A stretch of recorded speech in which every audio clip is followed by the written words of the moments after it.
আমি আর নিতু দুজনেই খুব ঘুরতে ভালোবাসি।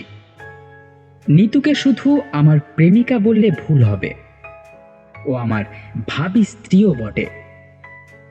আমি গণিত শাস্ত্রে ডক্টরেট উপাধি লাভ করেছি গত বছরই, আর নিতু সরকারি কলেজের প্রফেসর। ওর বিভাগটা ভূগোল।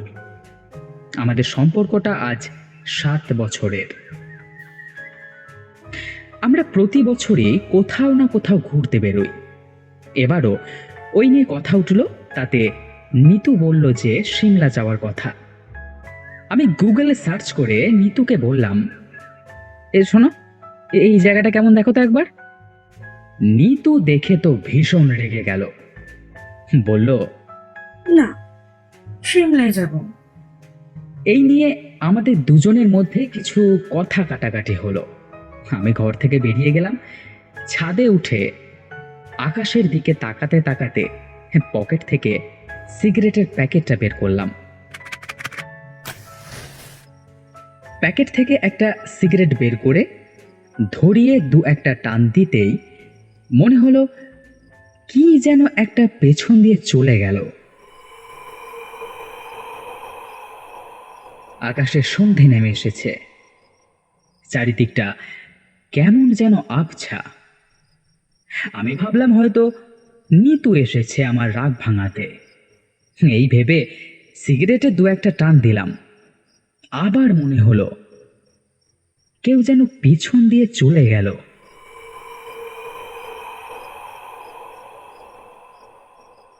কিন্তু আমাকে তেমন কিছুই সন্দেহ বা ভয়ের কোনো বাসা মনকে তোলপাড় করতে পারল না।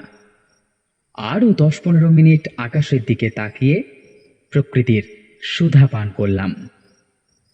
তারপর নিচে নেমে এলাম, ছাদের দরজাটা বন্ধ করে।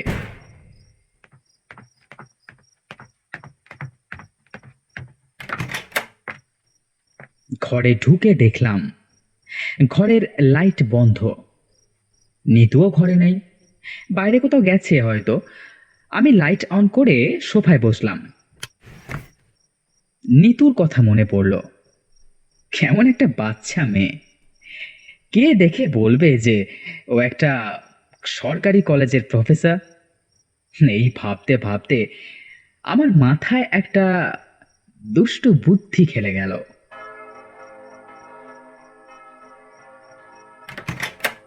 30 মিনিট পরে নিতু ফিরে এলো। এসে দেখলো ঘরের লাইট বন্ধ, ঘরের দরজা লক হয়ে গিয়েছিল। নিতু চাবিটা লকে প্রবেশ করাতেই দরজাটা এমন ক্যাচ করে শব্দ করে উঠল যে সেই শব্দ আমার কানের ভেতর প্রবেশ করে মাথার সরু সরু শিরাগুলোতে সজোরে আঘাত করতে লাগলো। মনে হতে লাগলো আমার শিরাগুলো এখনই ফেটে চারিদিকে রক্তারক্তি করে দেবে। সমস্ত ঘরটাতে এক মৃত্যু পরিনির্মাণের প্রস্তুতি চলছে। আমি যেন এক অন্য জগতে প্রবেশ করেছি। এ আওয়াজ অন্য কেউ শুনতে পাচ্ছে কি আমি জানি না।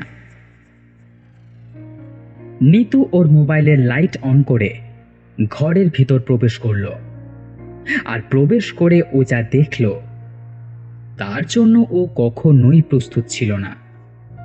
আমার দেহটাকে খাটের উপর নিস্তেজ হয়ে পড়ে থাকতে দেখে ও কিছু সময়ের জন্য মুখ ও বধির হয়ে গেল। তার কারণ আমার হাতের মুঠোবন্দি ঘুমের ওষুধের কাঁচের শিশিটাকে দেখে। সে ভেবেছিল সকালের ওই ঝগড়ার জন্যই বোধহয় আমি আত্মহত্যা করেছি। এই ভেবে সে কাঁদতে শুরু করলো, আর নিজেও আত্মহত্যা করবে এমনই সিদ্ধান্ত নিল। আর চুপ করে শুয়ে থাকা যায় না, বা আর কোনো বিপদকে ডেকে আনাটাও বোকামির পরিচয় হবে। এই ভেবে আমি উঠে বসতেই সে আমাকে ভূত ভেবে রাম নাম শুরু করলো। রাম রাম রাম রাম রাম। তারপর তাকে বোঝাতে আমাকে কম বেগ পেতে হয়নি। আমাকে কামড়ে লাথি ঘুষি কোনোটারই বাকি রাখলো না। বুঝলাম বাড়াবাড়িটা একটু বেশি হয়ে গেছে। তারপর রাতের খাওয়া দাওয়া সেরে দুজনেই বিছানায় গেলাম। নিতু আমার বুকের উপর মাথা রেখে বলল, তুমি যেখানে আমাকে নিয়ে যাবে আমি সেইখানেই যাব। তার সে যদি জমের দুয়ারে হয় হোক না, আমি সেখানেই যাব।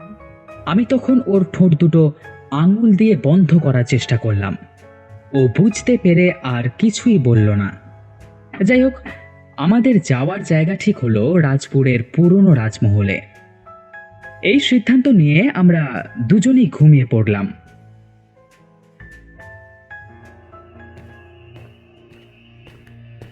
রাতে ঘুমালাম ঠিকই, কিন্তু কতক্ষণ ঘুমিয়েছিলাম জানি না। একটা খটখট আওয়াজে ঘুমটা আমার ভেঙে গেল। মনে হলো আমরা দুজন ছাড়াও অন্য কেউ এই ঘরে উপস্থিত আছে। আমরা তাকে দেখতে না পেলেও তার উপস্থিতি আমরা অনুধাবন করতে না পারলেও এতক্ষণ সে কিন্তু আমাদের সব কিছু বুঝতে পেরেছে। আর তার সাথে কেমন একটা উৎকট বিশ্রী পচা গলা গন্ধ, ঠিক যেমন মাংস পচলে যেমন গন্ধটা বেরোয়, তার সাথে দূর থেকে ভেসে আসা শেয়ালের আওয়াজ যেন আরো গুরুগম্ভীর ভাবের একটা সংকেত দিল।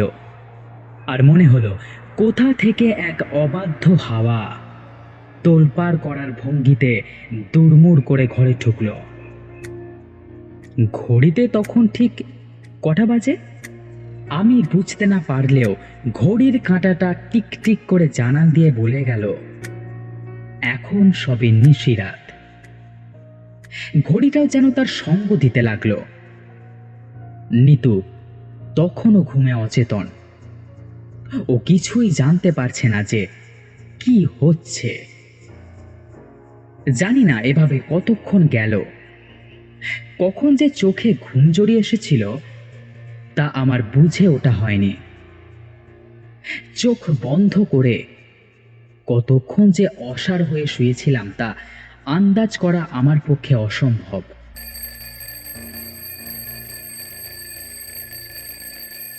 টেবিলে রাখা ঘড়িটা হঠাৎ বেজে উঠে তার অবস্থান জানিয়ে দিল।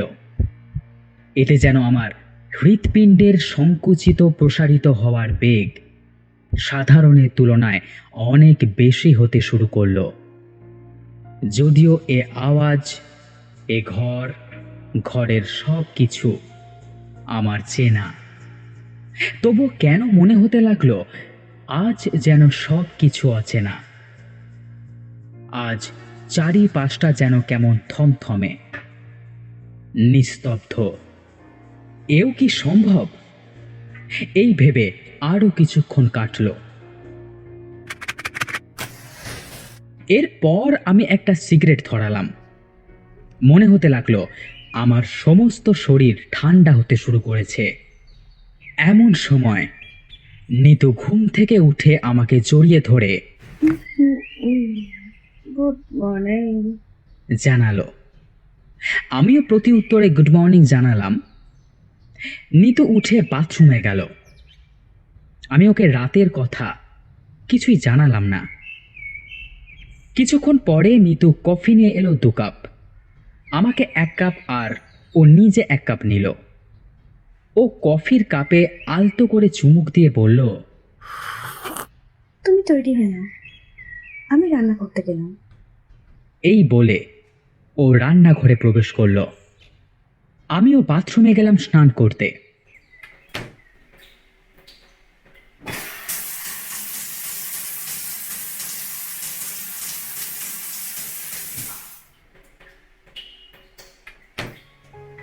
স্নান করে বেরিয়ে এসে দেখলাম নিতু বিছানার উপর আমার পছন্দের নীল রঙের জামা আর আকাশি রঙের কটন জিন্স রেখে দিয়েছে। আমিও চটপট সেগুলো পরে নিলাম। নিতু রান্নাঘর থেকে বলল যে আমি বাথরুমে যাচ্ছি, রান্না আমার কমপ্লিট, এসে সার্ভ করে দিচ্ছি। অতটাও তাড়াতাড়ি নেই, তুমি সাবধানে যাও, আমি অপেক্ষা করছি। আমিও সোফায় বসে গতকালের ম্যাগাজিনটা খুলে বসলাম। ম্যাগাজিনটা প্যারানর্মাল সংক্রান্ত। দু এক পাতা পড়েছি, এমন সময় মনে হলো পিছন থেকে কে যেন একটা হেঁটে গেল, যেন একটা ছায়া মূর্তি।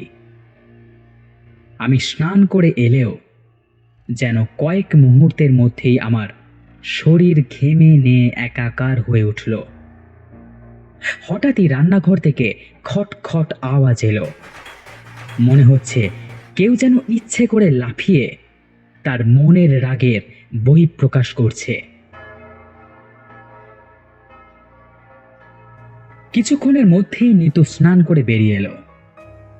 ভেজা এলোমেলো চুলগুলো যেন আরো শ্রীবৃদ্ধি করছিল ওর। এমনিতেই ও দেখতে খুবই সুন্দরী, তার উপর ওই নীল পেরে শাড়িতে ও যেন আরো লাস্যময় হয়ে উঠেছে। কিছুতেই ওর দিক থেকে চোখ সরাতে পারছিলাম না। আমি যে কতক্ষণ ওর দিকে এক দৃষ্টে তাকিয়েছিলাম সেটা এই পর্যন্ত ও খেয়াল করেনি। ওর খেয়াল হতেই হাতের চুড়িগাছা রিনি ঝিনি করে বাজিয়ে জিজ্ঞাসা করলো, কি মশাই, কি দেখছো এমন করে? প্রতি উত্তরে আমিও জানালাম, তোমায় অপূর্ব, যেন সাক্ষাৎ রূপে মা লক্ষ্মী, গুণে মা সরস্বতী। আমার এরূপ কথায়ও বেশ খানিকটা লজ্জা পেয়ে বলে উঠল, কি যে বলো না, আমি সার্ভ করে দিচ্ছি, তুমি এসো।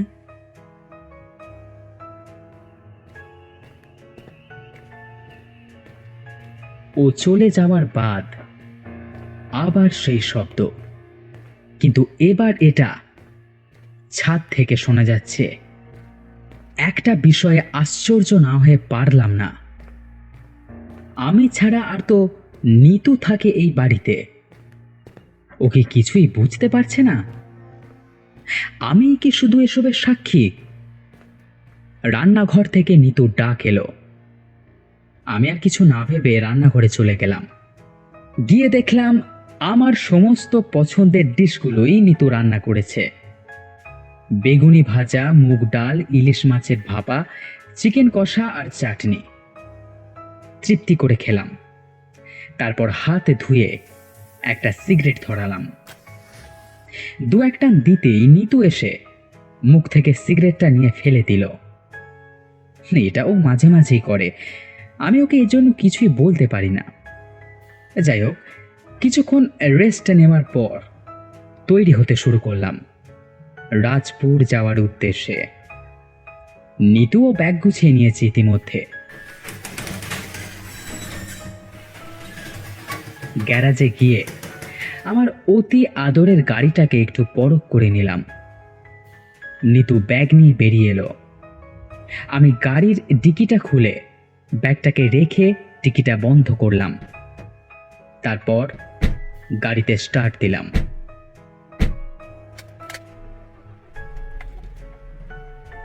নিতু পাশে আর আমি ড্রাইভারের সিটে বসে রওনা হলাম রাজপুরের উদ্দেশ্যে।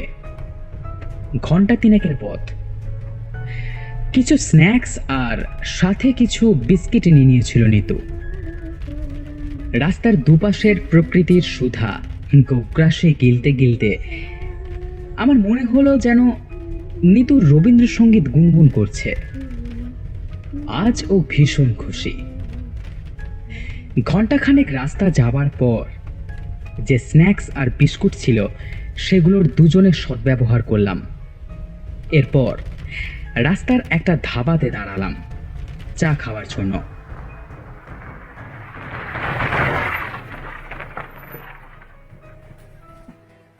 গাড়িটা একদিকে পার্ক করলাম।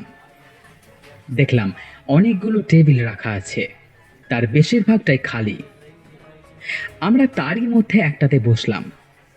তারপর আবার চা খেয়ে বেরিয়ে পড়লাম।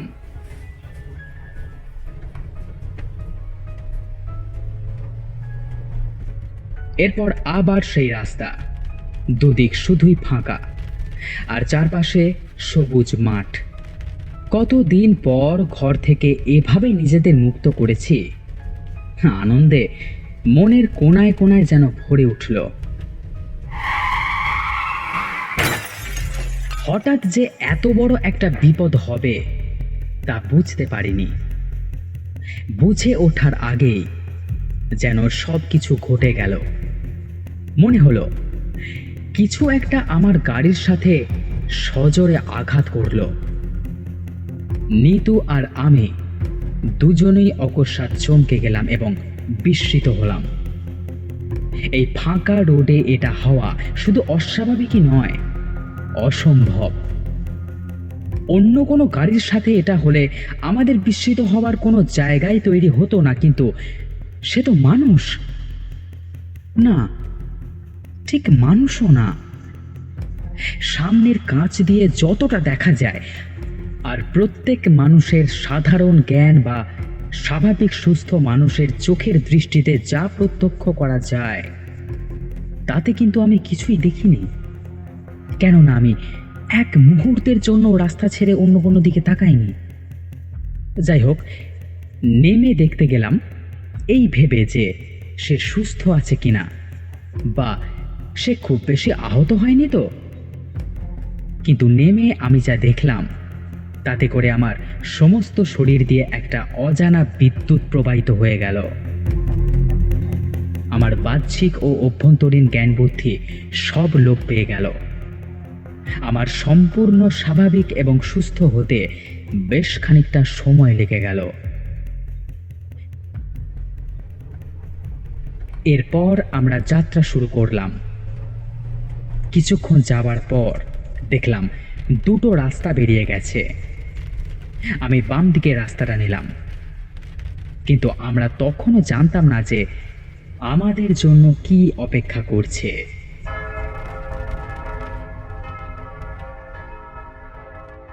কিছুক্ষণ যেতেই দেখলাম একটা সতর্কতা বিধির বোর্ডে লেখা আছে, এখানে সন্ধ্যের পর প্রবেশ কঠোরভাবে নিষিদ্ধ। যত ভিতরে ঢুকছি ততই জঙ্গলের ঘনত্ব যেন আরো বেশি হচ্ছে। সূর্যের আলোরও যেন সেখানে প্রবেশ শুধু নিষিদ্ধই নয়, দণ্ডনীয় অপরাধও বটে। এখানে এতটাই থমথমে আর নিস্তব্ধ পরিবেশ যে সেখানে মানুষ কি, কুকুর শিয়ালেরও দেখা মেলা ভার। আরো কিছুক্ষণ যাওয়ার পর মনে হলো যেন রোদের দেখা মিলল। নিতু যে কতটা আনন্দ পেল তা আমি জানি না, কিন্তু আমি মনে মনে বেশ আনন্দ পেলাম।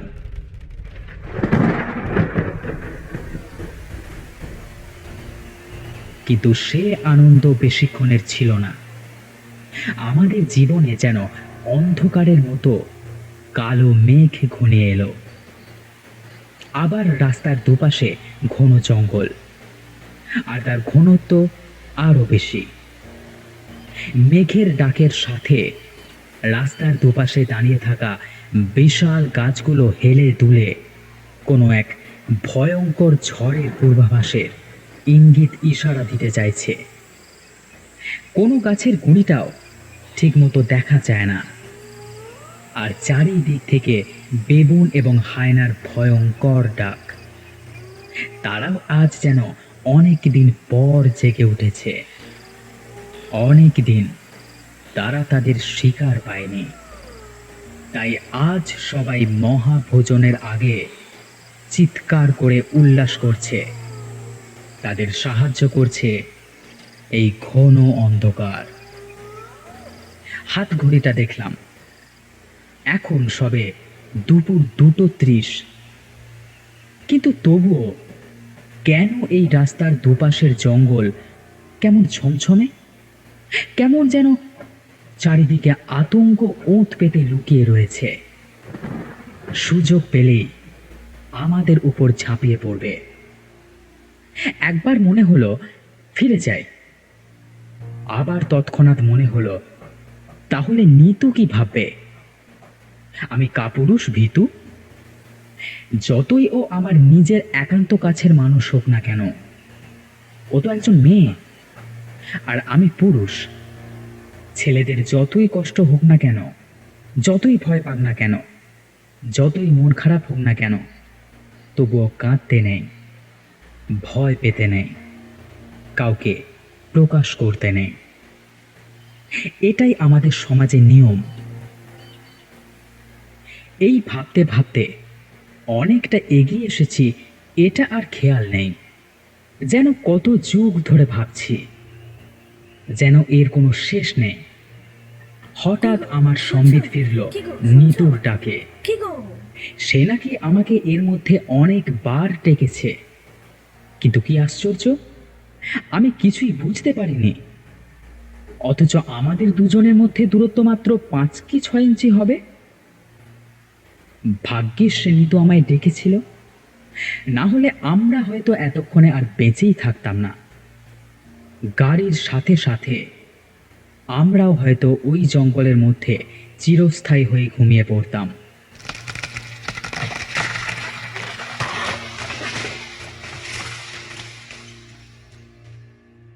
গাছটা কি মোটা! মনে পড়লে এখনো আমার গায়ের লোম খাড়া হয়ে যাচ্ছে।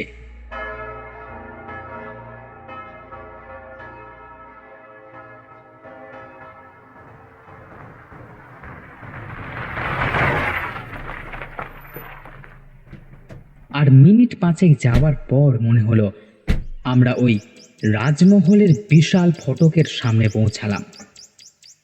সে এক বিশাল ফটক, কত বছরের যে পুরনো তা নিশ্চিত করে বলা অসম্ভব।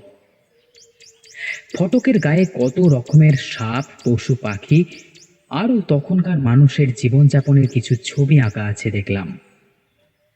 এখনো সেগুলো কিছুই নষ্ট হয়নি। তখনকার শিল্পীরা কি যত্ন নিয়ে না তাদের শিল্পসত্তা ফুটিয়ে তুলত। গাড়ি থেকে আমরা দুজনেই নেমে দাঁড়ালাম।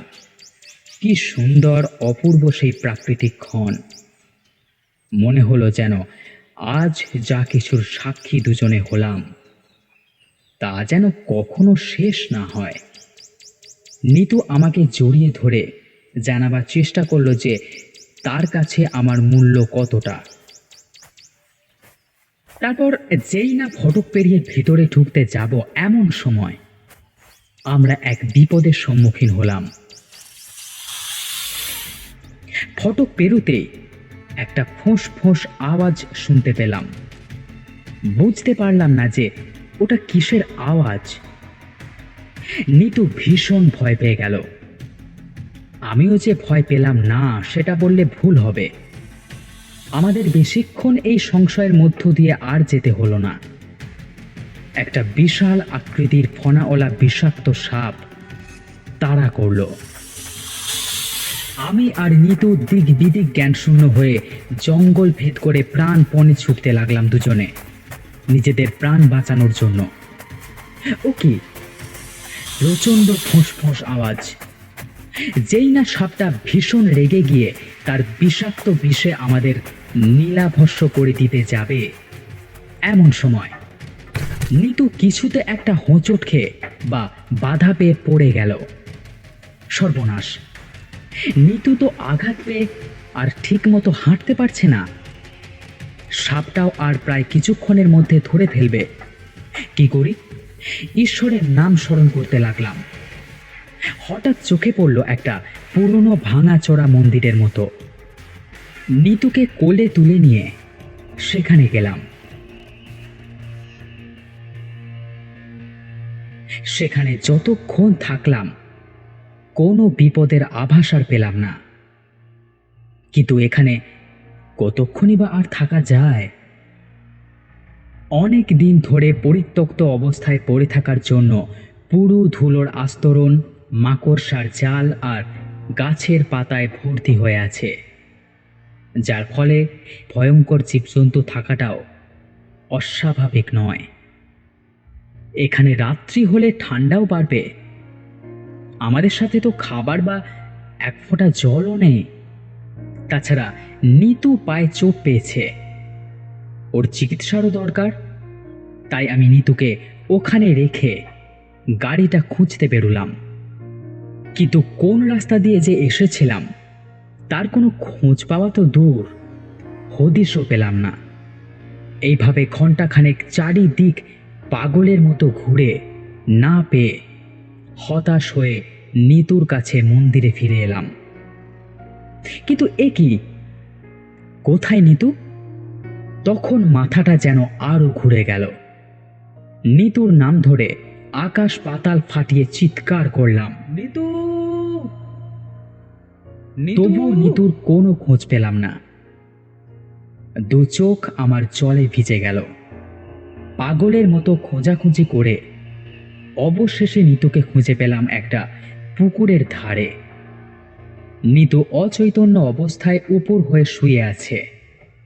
নিতুকে ডাকলাম, কোনো সাড়া পেলাম না।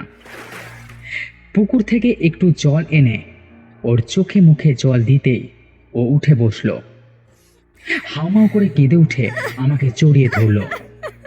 তারপর দুজনে নিজেদের বাঁচার তাগিদে এগুতে শুরু করলাম।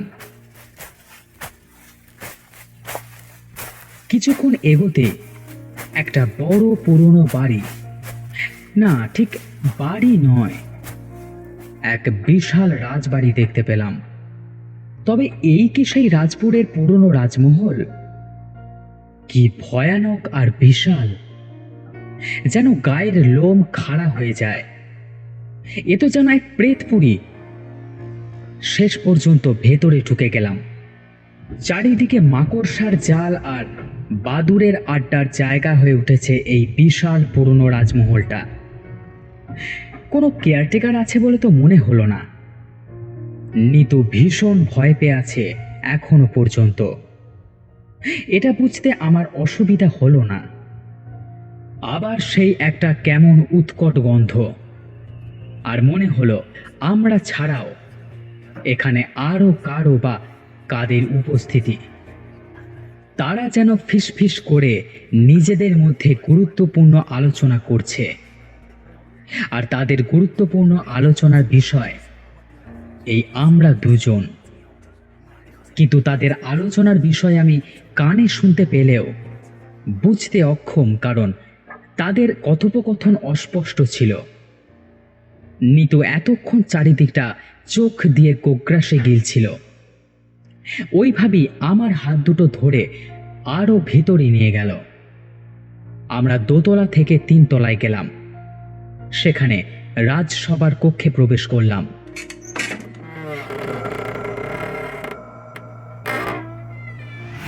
দেখলাম বহু পূর্বের রাজসভার মতো তেমনি প্রাণচাঞ্চল্য, উচ্ছ্বাস, বহুমূল্য রত্নখচিত মুক্তা, স্বর্ণ রথ, সবকিছু তেমনই রয়েছে।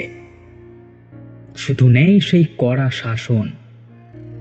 রাজার এক হুকুমে কাউকে কারাগারে নিক্ষেপ করা বা কাউকে তার নতুন কিছু সৃষ্টি করার জন্য পুরস্কার দেওয়া, এইসব আর কি। ততক্ষণে নিতু আরো রাজমহলের গভীরে প্রবেশ করেছে। আমরা কিছুটা এগোতেই আমার কানে যুদ্ধের কেমন এক রেশ ভেসে এলো। কিন্তু এখানে লোক থাকা তো দূর, একটা পোকামাকড়ও ঠিক মতো চোখে পড়ে না। সামনে অন্দরমহলে প্রবেশ করার আগে একটা চাকাওয়ালা হাতল দেখলাম।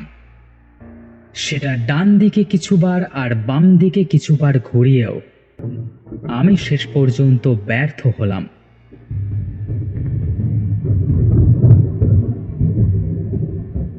কিন্তু অবাক করার বিষয়টি হলো নিতু সেটা বাম দিকে একবার আর ডান দিকে দুবার ঘোরাতেই খুলে গেল। আমরা এবার অন্দরমহলে প্রবেশ করেছি বলে মনে হলো।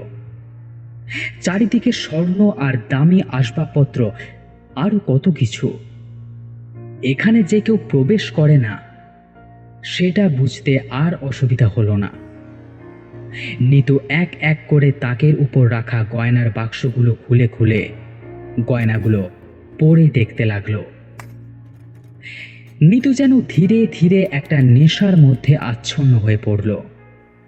অন্য কোনো দিকে যে কি ঘটছে তাতে আর কোনো সম্বিত নেই। তার বাহ্যিক জ্ঞান মনে হলো পুরোপুরি লোপ পেয়েছে। আমি যে পাশেই রয়েছি তার উপস্থিতি সে হয় অগ্রাহ্য বা অস্বীকার করছে। এটা আমি বেশ বুঝতে পারলাম, কিন্তু আমি তো তারই সব থেকে বেশি আপনজন, সবচেয়ে কাছের মানুষ। তাহলে কেন এক লহমায় নিতুর এতটা পরিবর্তন? না, আমি আর কিছুই ভাবতে পারছি না। মাথাটা ভার হয়ে আসছে, আর তার সাথে ঘুরছে। পা দুটো মনে হচ্ছে সেখানকার মাটিতে চিরস্থায়ীভাবে আটকে গেছে। আমি প্রাণপণে চিৎকার করার চেষ্টা করছি, কিন্তু কি আশ্চর্য, গলা দিয়ে মনে হচ্ছে না এক বর্ণ আওয়াজ বেরোচ্ছে। এইভাবে মনে হচ্ছে আমরা ঘন্টার পর ঘন্টা, দিনের পর দিন, মাসের পর মাস, বছরের পর বছর, যুগের পর যুগ আটকে রয়েছি। আমাদের যেন মুক্তি নেই। হঠাৎ নিতু জ্ঞান হারালো, আর তারপরেই সমস্ত ঘর জুড়ে এক বিশাল ভয়ঙ্কর হৃৎপিণ্ড শীতল করা অট্টহাসিতে ভরে গেল। ঘরে থাকা সমস্ত জিনিস আপনা আপনি উঁচুতে উঠে ভেসে এদিক থেকে অন্য দিকের দেওয়ালে সজোরে আঘাত করতে শুরু করলো। তার গতি যেন কি তীব্র। তার সামনে আসা বাধা প্রদানকারী যত শক্তিশালী হোক না কেন, সে এক নিমেষেই তাকে চূর্ণ করার ক্ষমতা রাখে। এমন সময় নিতুর দেহটা চাঁদ আর মেঝের মাঝ বরাবর উপুর হয়ে ভাসতে লাগলো। একদিকে যেমন ভয়ঙ্কর দৃশ্যের প্রেক্ষাপট তৈরি করলো, তেমনি অন্যদিকে এক মধুময় স্নিগ্ধ রোমাঞ্চের সৃষ্টি করেছে। তার মুখটা এত মিষ্টি লাগছে, আর উড়ন্ত চুলগুলিতে হালকা চাঁদের আলোর সাথে নানা রকমের রত্ন মণির আলোর বিচ্যুতি হয়ে আরও শোভা বৃদ্ধি করছে।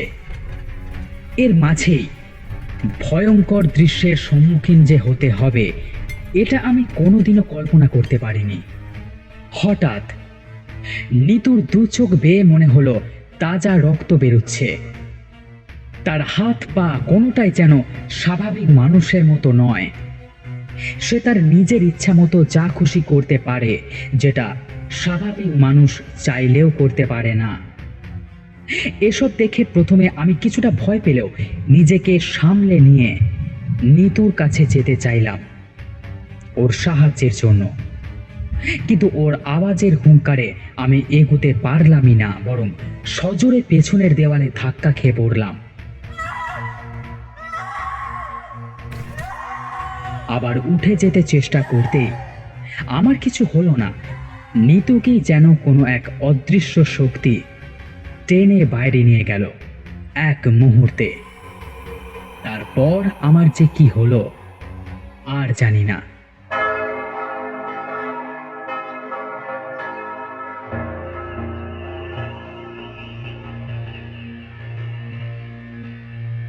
আমার যখন ঘুম ভাঙলো, তখন দেখি কে যেন আমার পাশে বসে আছে। পরনে লাল গেরুয়া, গলায় রুদ্রাক্ষের মালা, কপালে বড় সিঁদুরের তিলক, আর হাতে বড় ত্রিশূল। আমি সঙ্গে সঙ্গে উঠে নিতুকে খুঁজতেই উনি বলে উঠলেন, ভয় নেই বাবা, তোমার স্ত্রী আমার কাছে আছে। আমি উঠলাম ঠিকই, কিন্তু শরীরটা বেশ দুর্বল বোধ হচ্ছিল। এটা উনিও বোধহয় আঁচ করতে পেরেছিলেন, তাই আমাকে উঠতে সাহায্য করলেন। আমরা রাজমহলের বাইরের দিকে অগ্রসর হওয়ার জন্য প্রস্তুত হলাম। তখন তিনি বলতে শুরু করলেন, বাবা, এত কি ভাবছো? এত বাধা পাওয়ার পরও এখানে আসাটা কি ঠিক হয়েছে, তাই না?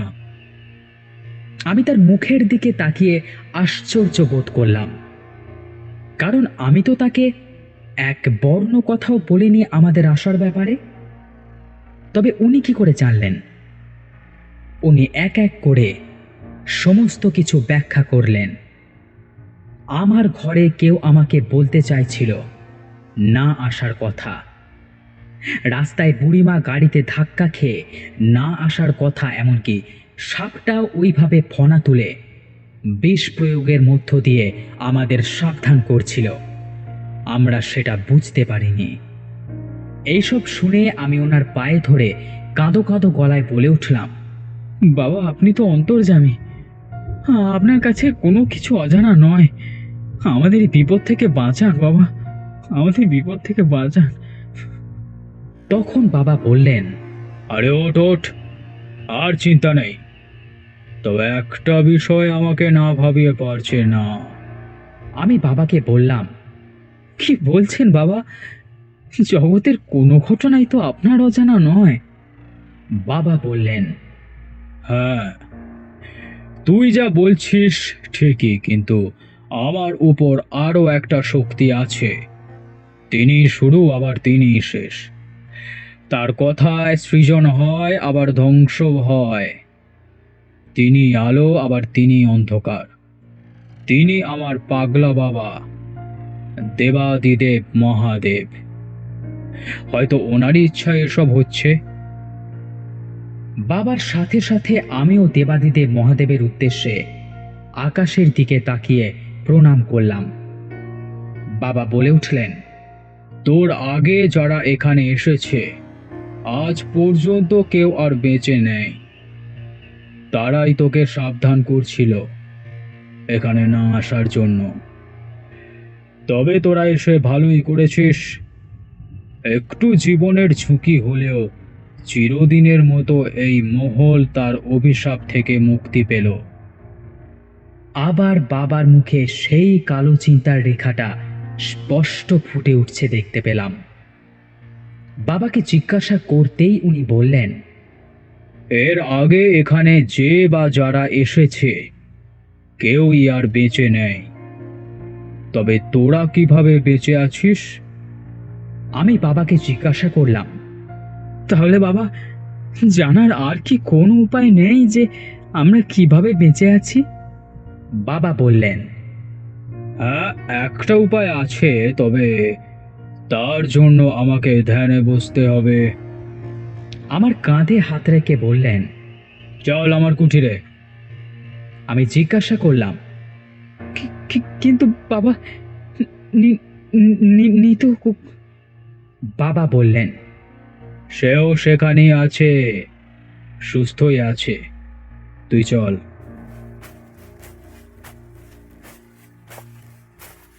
কিছু দূর যেতেই বাবার কুঠির দেখতে পেলাম। সেখানে যেতেই দেখলাম নিতুর চারপাশে 2-3 মেয়ে নিতুকে ঘিরে বসে রয়েছে। নিতু কাঁদছে দেখে তারা নিতুকে সান্ত্বনা দেওয়ার চেষ্টা করে চলেছে। তাদের পরনে লাল পাড় শাড়ি। এদের মধ্যে একজন একটু বেশি বয়স্কা, যিনি নিতুর মাথায় হাত বুলিয়ে দিচ্ছেন। আর কুটিরের চারপাশে কয়েকজন যুবক দাঁড়িয়ে রয়েছে। এরা বাবার শিষ্য বলে মনে হলো। বাবা কুটিরে প্রবেশ করতেই সকলে মিলে বাবাকে প্রণাম জানালো। নিতু বাবাকে দেখা মাত্রই উত্তেজিত হয়ে উঠে প্রশ্ন করল, বাবা, আপনি কি ওকে খুঁজে পেয়েছেন? বাবা উত্তরে মুখে কিছু না বলে মৌন থেকে আঙুল দিয়ে ইশারা করে আমাকে চিহ্নিত করলেন। নিতু আমাকে দেখেই ছুটে এসে জড়িয়ে ধরে কাঁদো কাঁদো গলায় সব কিছু বলল। তারপর সব কিছু স্থির হলে আমরা কিছু ফলমূল খেলাম। ওখানে অগত্যা আরো 2 দিন থাকতে হলো। আমি বাবাকে ওই প্রশ্নটা বেশ কয়েকবার করলেও উনি আমাকে এড়িয়ে যেতেন, কিন্তু শেষ পর্যন্ত আর এড়িয়ে যেতে পারলেন না। তখন উনি উত্তর দিলেন, কিছু জিনিস পুনরাবৃত্তি না হওয়াটাই কি ভালো না? তুমি আর নিতু দুজনেই মৃত্যুর ঘন্টা পেরিয়ে এসেছো। এই তাবিজ দুটো কাছে রেখো, কোনো বিপদ হবে না। আমরা বেরোতে যাব এমন সময় বাবা পেছন থেকে বললেন, নিতু কিন্তু সাধারণ কোনো মেয়ে নয়। ওর বাম হাতে একটা বিশেষ চিহ্ন আছে। সেটা সাধারণ কিছু নয়, ওকে সাবধানে রেখো। বেরোতে যাব এমন সময় একটা কালো কুচকুচে বিড়াল রাস্তা পেরোতেই কুটিরে থাকা সেবিকারা আমাদের বেরোতে বারণ করল। সাথে বাবাও তাদের সম্মতি জানালেন। কি আর করা যায়, যে মানুষটা আমাদের জীবন বাঁচিয়েছে নিঃস্বার্থে, তার কথা তো আর অমান্য করা যায় না। অগত্যা থেকেই যেতে হলো। আর দেখলাম নিতুও বেশ খুশি, কিছুটা নিতুর জন্য আর কিছুটা বাবার কথার অমান্য যাতে না হয় সেই জন্য থেকেই গেলাম শেষ পর্যন্ত।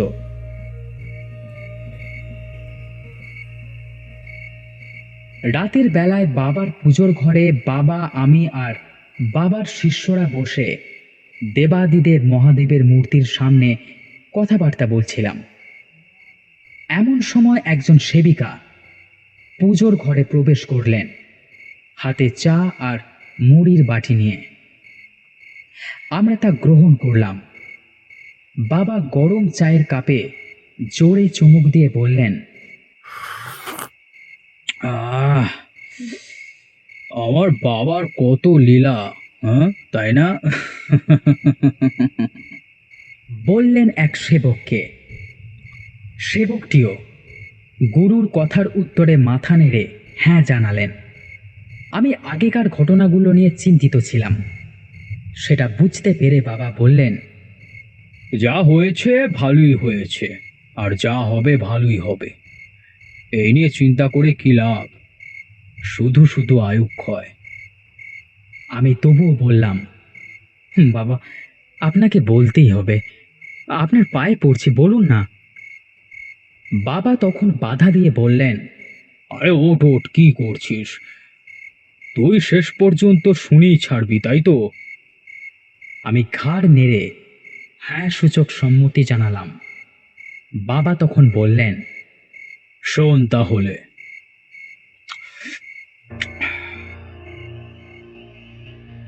এ কোনো গল্প নয়, বরঞ্চ এক ভয়ঙ্কর, নিষ্ঠুর, পৈশাচিক, মর্মান্তিক, নির্মম অধ্যায়।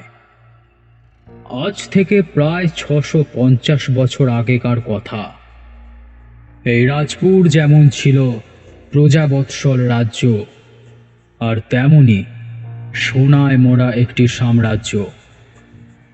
আর এসবের পেছনে ছিলেন রাজকুমার চন্দ্রসেন সিংহ। তিনি যেমন ছিলেন সুদর্শন, তেমনই ছিল তার গুণ। তিনি প্রজাদের অত্যন্ত স্নেহ করতেন, ভালোবাসতেন। আর তার ভালোবাসার মানুষটিও ছিলেন ঠিক তার মতোই সুন্দরী, বুদ্ধিমতী। তিনি ছিলেন রাজকুমারের গুরুর মেয়ে। তার নাম চন্দ্রানী। তার মতো সুন্দরী আর কেউ ছিল না। দুজন দুজনকে প্রাণের অধিক ভালোবাসতেন। অপরদিকে রাজমহল থেকে কিছুটা দূরে এক তান্ত্রিক বাস করত। তার ছিল এক মেয়ে। তান্ত্রিক যেমন দুষ্ট ছিল, তার থেকে তার মেয়ে ছিল আরো বেশি বিপজ্জনক। হঠাৎ রাজকুমার একদিন জঙ্গল দিয়ে পাশের রাজ্যে যাচ্ছিলেন, আর তাকে দেখে ওই তান্ত্রিকের মেয়ের পছন্দ হয়ে যায়। তখন সে সরাসরি রাজকুমারকে গিয়ে সে কথা বললে রাজকুমার সব কিছু তাকে খুলে বলে সেখান থেকে চলে গেলেন। এরপর ওই তান্ত্রিক কন্যা যজ্ঞের মাধ্যমে চন্দ্রানীর সমস্ত শরীরে ফোস্কা করেছিলেন। কিন্তু কথায় বলে না, ভালোবাসায় না দেখে রূপ। তেমনটাই হলো। রাজকুমার চন্দ্রানীকে বিয়ে করলেন। এতে যেন তান্ত্রিক কন্যা আরো ক্ষোভে ফেটে পড়ল। তাদের শাস্তি দিতে রাজমহলে চুপি চুপি প্রবেশ করে নিজেকে শেষ করে ফেলল, আর অভিশাপ দিল যে এই বংশে আর কেউ বাঁচবে না, এবং এখানে যে আসবে সেও প্রাণে বাঁচবে না। রানী চন্দ্রানীও ছিলেন অত্যন্ত পুণ্যবতী। তিনি মৃত্যুর সময় বলে যান যে আমিও ফিরে আসব এই অভিশাপ শেষ করতে, আর তখনও আমার বাম হাতে এই চন্দ্রের চিহ্নটা থাকবে। বাবা বললেন, বুঝলে এবার? কেন বলেছিলাম নিতু সাধারণ কেউ নয়? এতদিন ধরে চলছিল মৃত্যুর ঘণ্টা, আর আমার দৃঢ় বিশ্বাস তোমার নিতু আর অন্য কেউ নয়, বরং রানী চন্দ্রানী। আর নিতুর জন্যই এত বছরের মৃত্যুর ঘণ্টার অবসান ঘটল।